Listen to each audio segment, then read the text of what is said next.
Ngayon, Panginoon, isinusuko ko ang lahat. Ang lahat ng ako. Ang lahat ng meron ako. Ang lahat ng iniisip ko. Nararamdaman ko. Pinapangarap ko. Lahat, Panginoon. Lahat ay para sa iyo. Hindi ko na kayang dalhin ang bigat ng mundong ito sa sarili kong lakas. Masyado nang masakit. Masyado nang mahirap. Masyado nang magulo. Kaya ngayong araw na ito, ako'y lumalapit sa iyo. Dala-dala ang puso kong sugatan, ang isip kong pagod, ang katawang nanghihina. At sa iyong harapan, ako'y lumuluhod. Isinusuko ko ang aking pangangailangan na kontrolin ang lahat, ang bawat plano, ang bawat takbo ng buhay. Itinuturo mo sa akin na hindi ko kailangang hawakan ang manibela dahil ikaw ang tunay na may alam kung saan ako dapat dalhin. Isinusuko ko ang takot na laging gumugulo sa akin. Takot sa bukas, takot sa kabiguan, takot sa sakit. Ngunit ikaw, Panginoon, ay hindi takot. Ikaw ay pag-ibig. Ikaw ay katiyakan.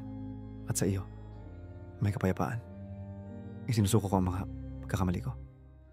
Ang lahat ng maling pinili, maling salita, maling daan. At salamat dahil sa iyo, hindi natatapos ang pag-asa. May kapatawaran. May bagong simula. May biyaya na laging bago tuwing umaga. Isinusuko ko ang bawat alaala na nagdudulot ng kirot. Ang mga sugat ng nakaraan na hindi pa rin tuluyang naghihilom. Panginoon, hilumin mo ako. Hawakan mo ang puso kong durog. Punuin mo ito ng iyong liwanag at presensya. Isinusuko ko ang pagnanais kong mapatunayan ng sarili sa mundo. Hindi ko kailangang mapansin ang lahat. Hindi ko kailangang aprubahan ng iba. Ang mahalaga, Panginoon, ay kilala mo ako. Mahal mo ako. At sapat na yon. Isinusuko ko ang galit, ang sama ng loob, ang inggit, ang ingay sa puso ko na pumipigil sa akin magmahal ng buo. Linisin mo ako, Panginoon. Pusong dalisay. Ito ang aking hiling. Isinusuko ko ang kabiguan, ang mga pintong nagsara, ang mga pangarap na hindi natupad. Turuan mo akong magtiwala na kung may isinara kang pinto, may mas magandang daan kang binubuksan. Isinusuko ko ang oras ko. Ang bawat araw, bawat minuto, bawat sandali. Nais kong gamitin ito para sa iyo. Hindi para sa sarili ko lamang, kundi para sa iyong kaluwalhatian.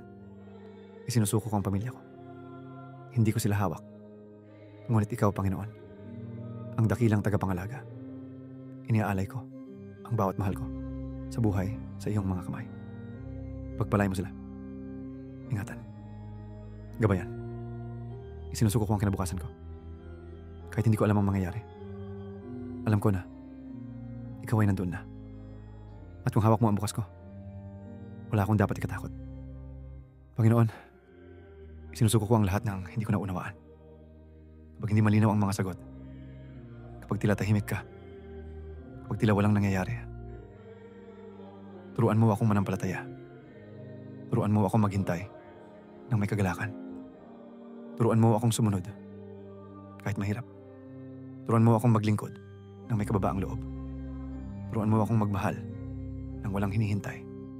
Nakapalit. Isinusuko ko ang sarili kong kalooban. Ang mga plano kong ayon sa sarili kong kagustuhan. Panginoon, kung hindi ito ayon sa plano mo, alisin mo ito sa puso ko. Palitan mo ng iyong kalooban na mabuti, kanais-nais at ganap. Isinusuko ko ang lahat ng hindi ko kayang ipaliwanag. Ang mga tanong na walang sagot. Ang mga pangyayaring hindi ko maunawaan. Kahit mahirap, Panginoon, pipiliin ko magtiwala. Ngayon, Panginoon, hindi lang bahagi ng buhay ko ang ibinibigay ko sa iyo. Buong ako, buong puso, buong pagkatao, buong kinabukasan. Sa iyong harapan, ako'y sumusuko. Hindi bilang talunan, kundi bilang anak na nagtitiwala. Hindi dahil walang magawa, kundi dahil alam kong ikaw ang mas may alam. Panginoon, isuko mo rin ako sa iyong plano. Huwag mong hayaan na bumalik ako sa dating ako.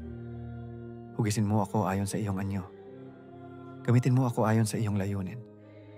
At sa huli, kung ano man ang aking marating, Kung saan mo man ako dalhin, kung sino man ang makasama ko sa daan, ang tanging nais ko ay ang manatili sa iyo.